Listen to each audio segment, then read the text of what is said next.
Bonjour à tous. Je continue à vous partager des extraits du livre du cardinal Ratzinger, La parole de Dieu.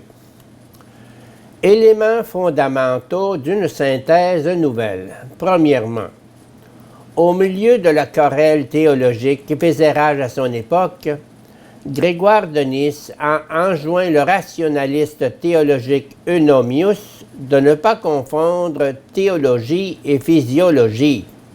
Théologène n'est pas physiologène. Le mystère de la théorie et celui des sciences de la nature, ce sont deux choses différentes, dit-il. On ne peut pas, reprend-il, saisir comme dans une main d'enfant la nature inconcevable de Dieu. Comme nous l'avons vu, l'exégèse moderne a certes condamné Dieu à n'être qu'intangible, hors du monde et donc sans message, mais elle n'a fait cela que dans le but de pouvoir traiter le texte biblique comme une chose séculière et selon des méthodes issues des sciences naturelles.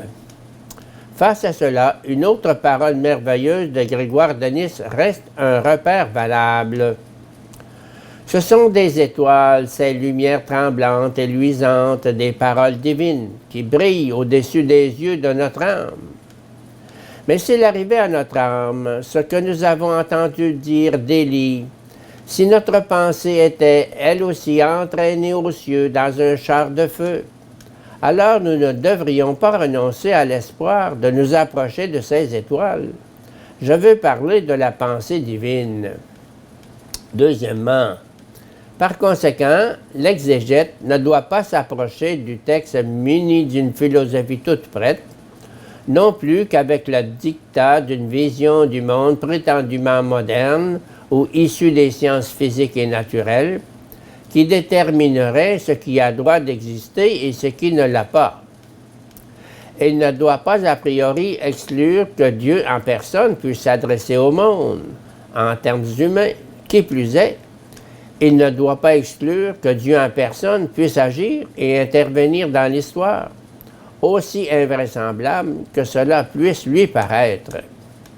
Il doit être prêt à recevoir des leçons d'un tel phénomène. Il doit être prêt à admettre que cela existe dans l'histoire. Il ne doit pas non plus contester la capacité des hommes à entendre davantage que les simples catégories du pur intellect, qui est à même de se surpasser soi-même, afin de pénétrer à l'intérieur de la vérité ouverte et infinie de l'être. Grégoire de Nice disait « La créature tout entière est incapable de se transporter hors d'elle-même. Elle reste toujours à l'intérieur d'elle-même. Quoi qu'elle voit, elle le voit en elle-même. » Dans le même ordre d'idées, Thomas d'Aquin affirmait que la connaissance humaine n'atteint pas la vérité en soi, mais seulement une réalité humaine qui, il est vrai, permet de découvrir d'autres vérités. En d'autres termes, on ne saisit les vérités spirituelles que par la voie analogique, par le truchement d'autres notions. Mais ce qui est caractéristique des grands théologiens, c'est qu'ils ne font pas de cette évidence philosophique qui leur est propre l'aune à laquelle mesurer ce qui est vrai dans les récits bibliques, et qu'ils élargissent leur réflexion à partir de la rencontre avec le phénomène de la parole biblique. Grégoire de Nice le fait en suivant deux voies. L'homme prisonnier de la jauge de son être et de la conscience de ce qu'il est créature porte néanmoins en lui la soif d'évasion et tente à suivre la flèche indiquant la direction de l'amour infini. Et c'est justement en cela que Dieu se manifeste en lui. L'homme est en lui-même le miroir de Dieu. Et s'il se voit tout entier, il voit plus que lui-même, le reflet de la lumière pure en lui-même. L'homme ne peut certes pas s'extirper de lui-même, mais Dieu peut pénétrer en lui.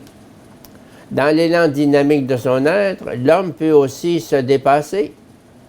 Il ressemble alors davantage à Dieu. Et la ressemblance, c'est la connaissance. Nous reconnaissons ce que nous sommes, ni plus ni moins.